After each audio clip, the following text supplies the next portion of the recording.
Hi, and welcome to the second episode of the Silver Lining series, Let's All Roll Our Eyes Together.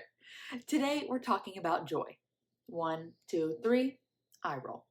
Find joy every day, they say. Joy is in the small moments, they say. Joy comes from the inside out, they say. Again, let's all roll our eyes together.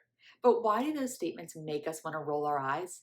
Because even though finding joy is a great sentiment and intention, it's usually talked about hand in hand with happiness as feelings that should make us feel like we're frolicking in a field of flowers and singing a song like they do in Disney movies.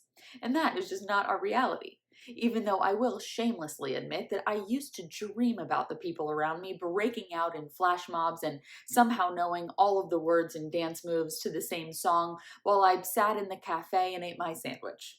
I might have watched too much Disney Channel as a kid, but I digress. Joy has become an eye roll topic of conversation, in part because our society has just become increasingly cynical and anxious, and in part because we talk about it as this gold standard feeling and way of life that can make us feel really bad when we're not experiencing it. And even though we've talked about this before, let's just make sure we're all on the same page. Happiness is a fleeting emotion based on external circumstances. Joy is an internal physiological experience that is connected to hope. And this is where we often go wrong. We chase after this euphoric feeling of happiness without building the foundation of joy that can help us weather the storm. So, happiness is an emotion and joy is a state of being. Or another way to think about it is that happiness comes from moments in time, and joy is being able to appreciate those moments within the bigger context of life. But I can see the eye rolls happen in meetings, for example, when someone says, "We just have to focus on the positive and choose joy." I'm with you. We're over it.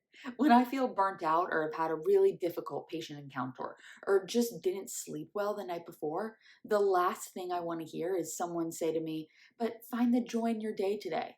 What in the world? Thank you for nothing. So the challenge is that even when we feel collectively over it, how do we still consistently practice building a foundation of joy?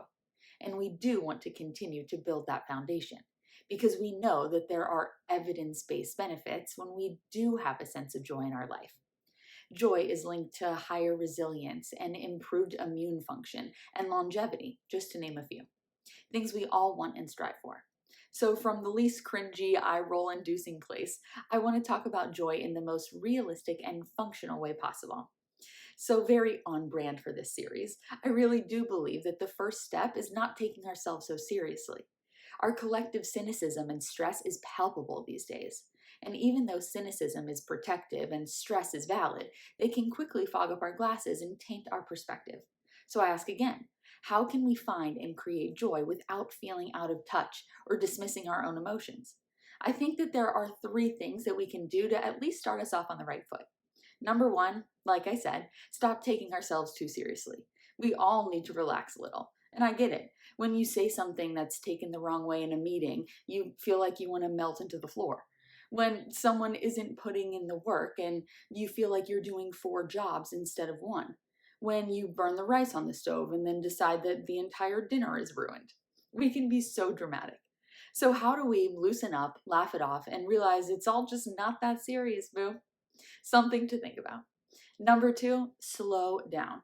We don't even give ourselves the time to think about what brings us joy or appreciate the moments that create that foundation. We move about our days so fast. And I get it. The saying, "stop and smell the roses," also makes me roll my eyes.